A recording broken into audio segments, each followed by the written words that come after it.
63, then you're blind.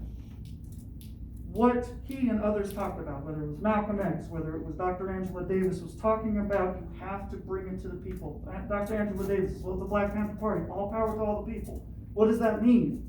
That means it takes us, all of us working together. You have to think about that.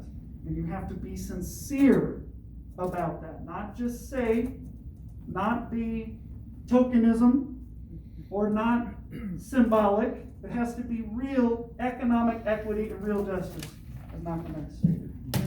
All right. Thank you, Mr. Johnson. Mr. Washington? Oh, right. Hi, hallelujah. Is it my Sorry. turn? Oh, I'm sorry, Oh, Ms. go Baker. ahead. Thank you. Oh, come on. I forgot, but Mr. Washington, did we start with you? No, that was something else. I was outside. That wasn't me. I didn't want to intervene in Mr. Washington's comments. No, I he just did didn't want start. you to move I the was agenda. wrong.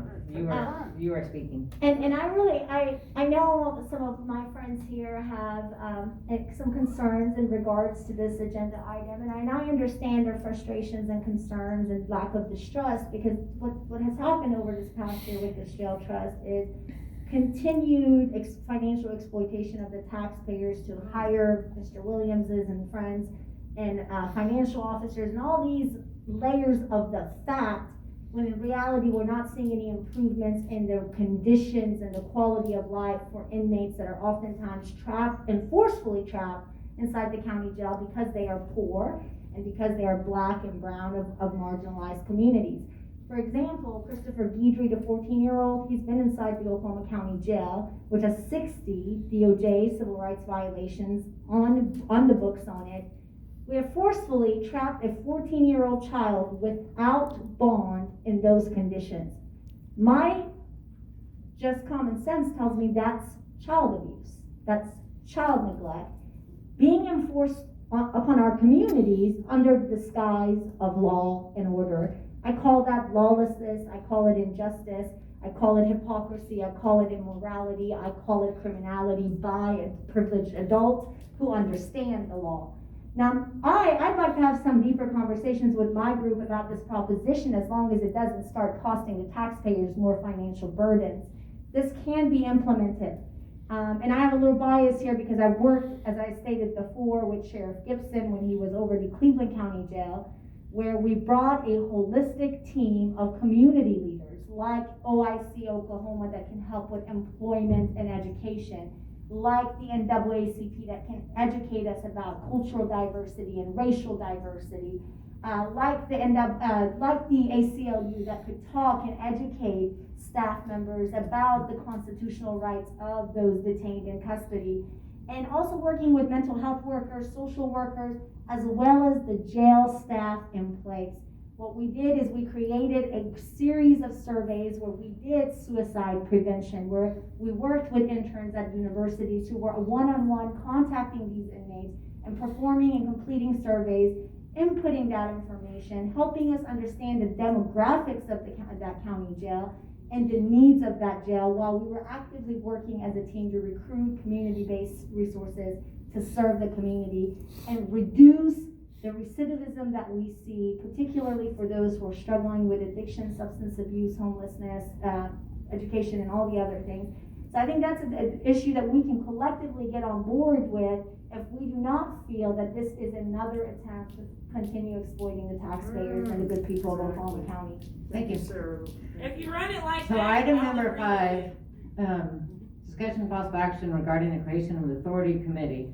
Just to clarify for the trustees, this is at no cost. This is at a part that would be absolutely, I certainly encourage that mental health, ACLU, NAACP individuals be part of it. So I would move that the authority officially creates a committee to study and develop recommendations to the authority as to beneficial methods of classification and supervision of incarcerated persons, along with strategies to decrease the population of the Oklahoma County Detention Center, and the members of the committee be Trustee Ekwerwekwu, Trustee Arnall, and Trustee Brown, with Trustee Ekwerwekwu serving as chair.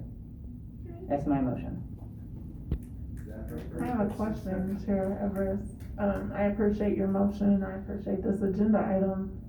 But in all respect, myself, trustee Brown, trustee Arnold, we've been doing this already. And we've been bringing these recommendations to the trust, to Mr. Williams, to Mr. Monday already.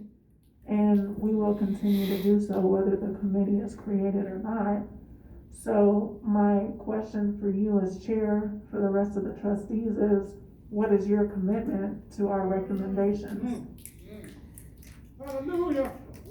Well, we have a tremendous commitment. Every one of the trustees, we wouldn't be here if we didn't want to lower the, we are now responsible for the things that we can and can't do, but I absolutely want us to push forward with everything that we're able to do and open up the system. Juveniles inside is ridiculous. And so the attorneys that are covering them, or the lack of, like, if we can identify where these gaps are and do our part in the parts that we can handle, absolutely. We want to, Where the gaps so. are though. You're not listening to where the gaps are. And are you willing to fix the gaps? I've discussed several times how I would really like to go to direct supervision, and there are some processes we're going to have to put in place before, Greg Williams is able to do it. And one of them is a classification of our detainees. In Tulsa, only 10% are maximum security. Here, we have over 30%. Only 10% here are minimum security. We're using the wrong classification. And I would like to research the best classifications. It's worked in Tulsa, and then make a recommendation here that we then we give Greg the direction to do, and also on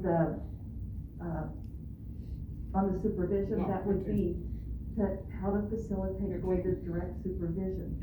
It has to be done carefully using evidence-based measures, but it's the goal of everybody's here, I think, to get people out of the cells for 13, 14 hours a day. And the only way to do that is through direct supervision. First, classification appropriately, so that we recognize the huge majority of our minimum security. And then go with the direct supervision. And then, of course, I've been talking about the annex, that would decrease the population, because if we got the annex, people would be bonding out, getting ORs immediately, instead of going up to their cells, where then it takes forever, it takes a long time, up to a week or more, in order to get them bailed out. If we had an annex, we could have team, court services, the urgent hub, all there, ready to facilitate, and the bail bondsmen, who I won't talk about that. Serve that purpose. No, But we would get be able- people into their crisis. And mental health, North Care, but we have to have the space for these people to be there when people are first booked in. And so that's my goal for this. I agree with everything Sue Ann said. I would suggest that when we do direct supervision, which I totally support direct supervision, that when we do that, we do it probably a phased approach. Because I think if you bite it all off at once, it's gonna be just too massive to undertake. But if we do it, a phased approach, get some successes with it, I think that's the way to go about it. But again, I'm not an expert in that area, but I really think that's the direction we need. Sure, my only point is that if we're gonna have this committee and be doing all this time, taking all this time to research, study, make all these recommendations, we don't wanna bring it to you all for it not to come to fruition and make any real substantial change in the jail. We were not created to maintain status quo, fully committed to make all the changes, and the extra long year it took us to be able to move into operations.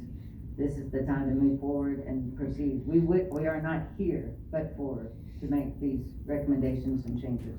And I So believe that. applaud it. I believe that. It's just that as I mentioned, we've been doing this, and when we get to the certain point where we make the recommendation to Mr. Williams, Mr. Monday, to yourself, Chair, and then we don't see it happen, it's disheartening.